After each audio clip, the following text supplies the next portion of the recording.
درے نبی پر پڑی رہوں گی، پڑے ہی رہنے سے کام ہوگا، کبھی تو قسمت کھلے گی میری، کبھی تو میرا سلام ہوگا۔ اور ایک بار پھر الحمدللہ اللہ تعالیٰ کا بہت شکر احسان کہ در نبی پر ہی بیٹھ کر پھر اپنے نبی صلی اللہ علیہ وآلہ وسلم کی باتوں کو یاد کریں گے، اور بات کریں گے اپنی بہت پیاری بیٹیوں کے ساتھ، کیونکہ ہم بات کر رہے ہیں اس وقت خصوصی سبق 12 ربیع الاول کا۔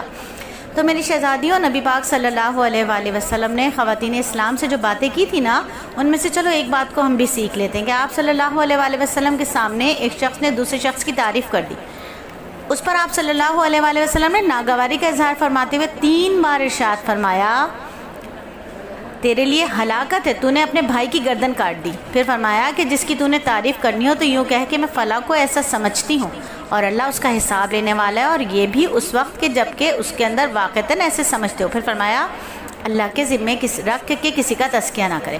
دیکھو میری شہزادیوں، آج کل ہم تعریف کو بالکل بھول چکے ہیں۔ تعریف کس طرح کرنی ہے کہ دوسروں کو ترغیب دو، ٹھیک ہے؟ ہم نے بچوں کو ڈانٹ کے اپنے بچوں کو، اپنی نسلوں کو برباد کر کے رکھا ہے۔ ہم نے تعریف کو سمجھا ہے کہ مکھن لگانا ہے، مسکا لگانا ہے۔ دیکھو یہ آداب رسول کے خلاف ہے۔ مسجد نبوی کے ادب میں سے ایک ادب یہ بھی ہے کہ اپنی آواز کو بہت آہستہ رکھا جائے، یہاں ایک دوسرے کو چیخ کے نہیں بلانا ہے۔ اے لوگوں، اپنی آواز کو نبی کی آواز سے بلند نہ کرو، یہ وہ الفاظ ہیں جو اللہ قرآن میں فرماتے ہیں۔ تو میری بیٹیوں، جب بھی اللہ آپ کو آنے کی توفیق دے تو آداب حاضری کو ضرور سیکھ کر آنا ہے، ٹھیک ہے؟ تو پھر اب وہ والی باتیں جو ہمیں اپنے بچوں کو بھی یاد کروانی ہے، خود بھی یاد کرنی ہے، وہ کیا ہے کہ نبی پاک صلی اللہ علیہ وآلہ وسلم نے ارشاد فرمایا 7 مہلک گناہوں سے بچو۔ صحابہ نے عرض کیا اللہ کے رسول وہ کیا ہیں؟ آپ صلی اللہ علیہ وآلہ وسلم نے فرمایا اللہ کے ساتھ شرک کرنا، جادو کرنا، اس جان کو قتل کرنا جس کا قتل اللہ نے حرام قرار دیا، سود کھانا، یتیم کا مال کھانا، جنگ کے دن میدان جنگ سے پیٹ پھیر کر بھاگنا، اور پاک دامن سیدھی سادھی مومن عورتوں پر بہتان لگانا۔ اب یاد رکھو اللہ کے ساتھ شرک کرنا کیسے کہ اگر ہمیں یہ یقین ہو جائے کہ یہ دوا کھانے سے ہمیں شفا مل جائے گی، دوا کھانے سے ہم ٹھیک ہو جائیں گے، تو یہ شرک خفی ہے، ٹھیک ہے؟ بہت ساری دفعہ ہم کہتے ہیں نا یہ گھر میں نے بنایا ہے، یہ کھانا میں نے بنایا ہے، میں تو بہت اچھا کھانا بناتی ہوں۔ تو میں نہیں بناتی، اللہ مجھ سے بنوا لیتے ہیں۔ میں کھانا بنا ہی نہیں سکتی اچھا، اللہ ذائقہ ڈال دیتے ہیں تو کھانا اچھا بن جاتا ہے۔ پھر ہم جادو کروانا تو ہم کسی کے اوپر بھی جادو نہیں کرواتے ہیں نا، پکا ٹھکا ہمارا ہے کہ ہم جادو کسی پہ نہیں کروائیں گے۔ یاد رکھو جادو گناہ کبیرہ ہے، لیکن یہ جو ہم بیٹھ کے آپس میں ایک دوسرے کی غیبتیں کرتے ہیں نا، یہ غیبت بھی گناہ کبیرہ ہے، پتہ ہے؟ یہ غیبت بھی گناہ کبیرہ۔ اور یہ جو ہم شادیوں میں 3 4 6 کھانے رکھتے ہیں، یہ اسراف بھی گناہ کبیرہ ہے، یہ بہت بڑا گناہ ہے، اس سے بچنا ہے، خود بھی بچنا ہے۔ اور مجھے لگتا ہے کہیں میری چادر نظر آ رہی ہے آپ لوگ کو، اور مہرین خوش ہو جاؤ، مہرین تمہاری دیا ہوا یہ ہدیہ ہے، جو چادر میں نے روضہ رسول میں اس وقت پہنی ہے نا، یہ تمہارا دیا ہوا ہدیہ ہے۔ پورا سبق ویڈیو میں نہیں بھیجوں گی، آڈیو میں بھیجوں گی، آڈیو میں سنیں۔ پھر فرمایا کہ سیدھی سادھی مومن عورتوں پر بہتان مت لگاؤ، ٹھیک ہے؟ یہ کیا ہے؟ یہ بھی گناہ کبیرہ ہے۔ 7 مہلک گناہ ہیں، ان سے بچنا ہے۔ آج ہم کسی پہ بھی کوئی بھی بہتان لگا دیتے ہیں، کسی کو موبائل استعمال کرتے ہوئے دیکھا فوراً کہہ دیا اس کے کسی کے ساتھ چکر ہے۔ چکر کی تو بیماری ہم سب کو ہو گئی ہے، اتنے چکر ایک دوسرے کے ساتھ لا دے ہوئے۔ تو میرا بیٹا آداب زندگی سیکھو، معاشرت، دین اسلام معاشرت ہے، دین معاشرت کا نام ہے، دین اخلاق کا نام ہے۔ اور یاد رکھو پھر ایک اپنی پیاری سی بیٹیوں کے لیے اس ماں کی وہ حسین نصیحت ہے جو اس نے اپنی بیٹی کو شادی کے دن کی تھی۔ کہا تھا کہ تمہاری خوشی تمہارے شوہر کی خوشی سے وابستہ ہے، تم میں سے ہر کوئی دوسرے کی سعادت یا شقاوت کا سبب بن سکتا ہے، لہٰذا اپنے اور شوہر کے درمیان کسی بھی نفرت کی بات کو پیدا نہ ہونے دینا، کہیں ایسا نہ ہو کہ ایک بات سے کئی نفرتیں جنم لیں اور معاملہ بالآخر ہاتھ سے نکل جائے۔ تو ہمیشہ ایک بات آپ کی باجی جان نے آپ کو سمجھائی کہ کبھی بھی بیڈ روم سے باہر کی باتیں بیڈ روم میں مت لاؤ، اور بیڈ روم کے اندر کے جھگڑے کبھی باہر لے کر مت جاؤ۔ ہو سکتا ہے جس وقت ہمیں کوئی بات بری لگی ہے اس خاتون میں وہ بات تھی نہیں، یعنی وہ جو ساس ہے، وہ جو نند ہے، وہ کسی اور پہرائے میں بات کر رہی تھی، اور ہم نے آ کر کے بیڈ روم کے اندر اپنے شوہر سے وہ باتیں کرنی شروع کر دی۔ اس سے کیا ہوتا ہے؟ نفرتیں جنم لیتی ہیں۔ تو میرا بیٹا بیڈ روم کے اندر کے جھگڑے باہر مت لے کے جاؤ، اور باہر کی باتیں کبھی بھی اندر مت لے کے جاؤ۔ اور یہ بات میں صرف بیٹیوں کے لیے نہیں، بیٹوں کو بھی کہوں گی۔ یہ جو لڑکے ہوتے ہیں نا، یہ داماد بن کے بڑے اکڑ جاتے ہیں، تو بیٹا ہر دفعہ صرف لڑکیاں ہی بری نہیں ہوتی، بہویں بری نہیں ہوتی، کہیں کہیں داماد بھی ایسے ہی ثبوت دیتے ہیں کہ وہ بیوی کے گھر والوں کے لیے وبال جان بن جاتے ہیں۔ تو اچھے بیٹے بننا ہے اور اچھی بیٹی بننا ہے، ٹھیک ہے، کیونکہ ہم کون ہیں؟ ہم نبی صلی اللہ علیہ وآلہ وسلم کے امتی ہیں۔ پھر اس عورت نے کہا کہ اپنی استطاعت کے مطابق شوہر کی بات ماننا، اس کے ساتھ ہنسی مذاق نہ کرنا، بیہودہ باتوں سے بچنا، زیادہ غصے میں نہ آنا کیونکہ یہ طلاق کی چابی ہے، زیادہ ناراض نہ ہونا کیونکہ اس سے بغض پیدا ہوتا ہے۔ آج کیا ہوتا ہے؟ ناراضگی ذرا سی ہوئی، واٹس ایپ اسٹیٹس، فیس بک، انسٹاگرام پہ اپنی پوسٹ شیئر کرنا، تو بات کیا ہوتی ہے کہاں سے کہاں بڑھ جاتی ہے۔ یہ وقتی ناراضگی ہوتی ہے، منٹوں میں ختم ہو جاتی ہے۔ میاں بیوی محبت و غیرت بے غیرتی کا رشتہ ہے، ان کا جھگڑا بھی ہو جائے نا، یہ رات کو ایک ساتھ سو رہے ہوتے ہیں، دن میں جھگڑا نفرت ہے اور رات کو ایک ساتھ سو رہے ہوتے ہیں، ذرا میاں بیمار ہو جائے تو بیوی پریشان ہو جاتی ہے۔ تو میرا بیٹا طلاق کی اس چابی کو کبھی بھی اپنے ہاتھ میں مت لے لینا، یہ بہت بری چیز ہے۔ اپنی صحت کا خیال رکھنا، نقصان دہ کریم اور پاؤڈر مل مل کے چہرے کی تازگی مت برقرار رکھنا، بلکہ وضو کرنا، اللہ سے نور مانگنا چہرے کا۔ یہ عارضی دنیا کا چہرہ تو چمک جائے گا، لیکن آخرت میں بھی تو چہرہ چمکانا ہے نا، آخرت کے چہرے کو مانگو۔ کہ کیا فرمایا تھا اللہ تعالیٰ نے؟ جتنے چہروں کا ذکر قرآن میں فرمایا ان میں سے صرف ایک چہرہ ہے جو قیامت کے دن مسکراتا ہوا آئے گا، اور باقی چہرے، بہت سارے چہرے سیاہ ہوں گے، بہت سارے چہرے گرد و غبار میں ہٹے ہوئے ہوں گے، بہت سارے چہرے زرد ہوں گے، بہت سارے چہروں پر تھکن ہوگی۔ تو اللہ رب العزت سے دعا کرنی ہے ہر وضو کرتے وقت، 3 مرتبہ وضو میں جب چہرہ دھوئیں گے تو کیا کہیں گے کہ اللہ تعالیٰ اس دن اس چہرے کو سیاہ ہونے سے بچائیے گا جب بہت سے چہرے سیاہ ہوں گے۔ اے اللہ میرے اس چہرے کو دارین میں چاند کی طرح روشن فرمائیے، اپنے نور سے اس چہرے کو جگمگا دیجئے۔ اور میری بیٹی اپنی صحت کا بھی خیال رکھنا ہے، کیونکہ ایمان کے بعد دوسری بڑی نعمت جو ہے وہ کیا ہے؟ وہ صحت ہے۔ اور پھر فرمایا اس عورت نے اپنی بیٹی سے کہا کہ جس کام کا بوجھ تمہیں اٹھانا ہے اسے بھرپور طاقت سے اٹھانا ہے، اور یہ بات ذہن میں رکھنا کہ باہر کے معاملات شوہر کے ذمے اور گھر کے امور کی صرف تم جواب دو۔ تو آج عورتوں نے سمجھ لیا کہ باہر کے معاملات ان کے ذمے اور گھر کی ذمہ داری ہے شوہر کی ذمہ داری ہے، خود کمانے کے چکروں میں پڑ گئی ہیں، میاں کو لگا دیا برتن جھاڑو دھونے پر۔ تو میرا بیٹا یہ بات ٹھیک نہیں ہے۔ اللہ رب العزت نے محنت کا میدان مرد کے لیے بنایا ہے، مرد گھر کے باہر محنت کرے گا، عورت گھر کے اندر کی معاشرت کو سنبھالے گی۔ جب عورت گھر کے اندر کی معاشرت کو سنبھالے گی تو اس کی گودوں سے بایزید بستامی اور رابعہ بصریہ نکلتے ہیں۔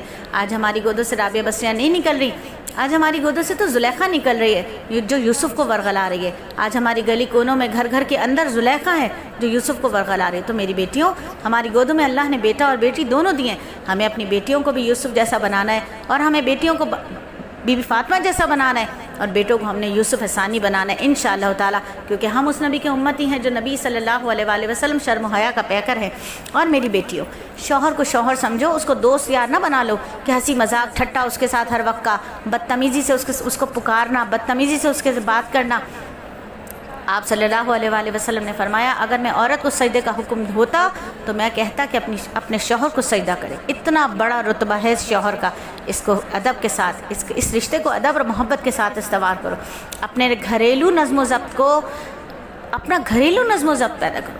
آج گھروں کے اندر جو تباہی ہے نا وہ اس موبائل کی وجہ سے، اس موبائل کا استعمال کم سے کم کرو، ٹھیک ہے؟ اور موبائل کے جو 32-36 فتاوے ہیں ان کو سیکھو کہ کس حد تک اس کا استعمال کرنا ہے، ضرور سیکھنا ہے۔ اور شوہر کی اجازت کے بغیر اس کا موبائل نہیں کھولنا ہے۔ اور شوہر صاحب بھی سن لیں، یہ جو پاسورڈ لگا کے یہ جو لڑکیوں کی تصویریں رکھی ہیں نا، خدا نہ خواستہ ایک ایک لمحے کی گواہی ہو رہی ہے زمین کے اوپر۔ جس زمین پہ بیٹھ کے گناہ کرتے ہیں نا، اللہ تعالیٰ قرآن میں فرماتے ہیں کہ زمین اگل دے گی سب کچھ، جو کچھ اس کے اندر ہے زمین باہر کر دے گی اور خبریں نشر کر دے گی۔ آج سمجھ رہے ہو نا کہ کوئی گواہ نہیں ہے ہمارا، ارے 2 گواہ تو کرامن کاتبین کی صورت میں اللہ نے کاندھوں کے اوپر بٹھا رکھے ہیں، پھر محافظ فرشتے جو ہمارے سارے اعمال لکھ رہے ہیں، جو ہمارے بول لکھ رہے ہیں۔ تو ایسے بول زبان سے نکلے جن کے قیامت میں بہترین مول لگیں، ایسی بات نکلے کہ زمین گواہی دے کہ اللہ تیرا بندہ تیرے ہی بات کر رہا تھا۔ تو میرے بیٹو، آپ بھی اپنے موبائل میں پاسورڈ نہ لگاؤ کہ ایسی کون سی باتیں ہیں جو چھپا کے رکھنی ہیں، ٹھیک ہے؟ گالیوں سے پرہیز کرو، گالیوں کی وجہ سے چھپا دیتے ہو نا کہ لڑکے گالیاں بہت دیتے ہیں، تو گالی کے لیے تو آپ نے سختی سے منع فرمایا تھا کہ قرب قیامت میں اولاد اپنے والدین کو گالی دے گی۔ صحابہ رضی اللہ تعالیٰ اجمعین نے پوچھا اللہ کے رسول، اولاد اپنے والدین کو کیسے گالی دے گی؟ فرمایا تو کسی کے ماں باپ کو گالی دے گا وہ تو تیرے ماں باپ کو گالی دے گا۔ تو اس کا مطلب یہ ہے کہ اگر آپ گالی سے بات کرتے ہیں تو ان گالیوں سے پرہیز کریں، اللہ کے نبی ناراض ہوتے ہیں۔ اچھی طرح یاد رکھیں کہ جو مہربان شوہر چاہتا ہے وہ اس کی سمجھدار بیوی کرتی ہے۔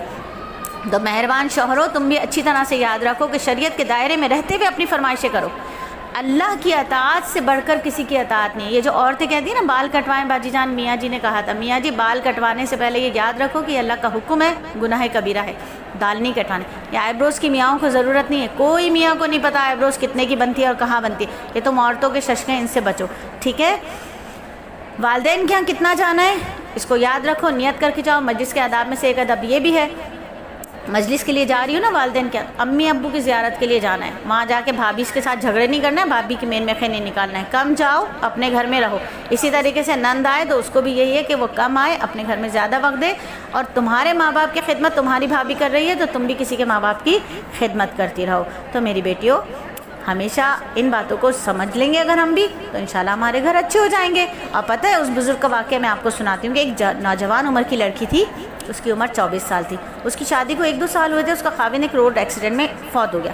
24 سال کی عمر ہے، خاوند بھی بچھڑ گیا، زندگی میں تو تاریکی آ گئی نا۔ تو لڑکی 3-4 دن اسی طرح روتی رہی، اور جب اس نے کسی نے جا کر اس سے بات کی کہ تمہارا شوہر تو فوت ہو گیا، اب آگے سے اس نے جواب پتہ کیا دیا، اس نے کہا یہ تو اللہ کا حکم تھا، اللہ کا حکم تھا۔ اب سوچیں اس کی نظر کتنی کامل تھی، کتنا توکل تھا اسے کہ غم کو برداشت کرنا اس کے لیے کتنا آسان تھا۔ تو شریعت کیا ہے؟ شریعت ایک حد کا نام ہے، بڑے سے بڑے غم کو چھوٹا دکھاتی ہے اور چھوٹی سے چھوٹی خوشی کو بہت بڑا بنا دیتی ہے، ٹھیک ہے۔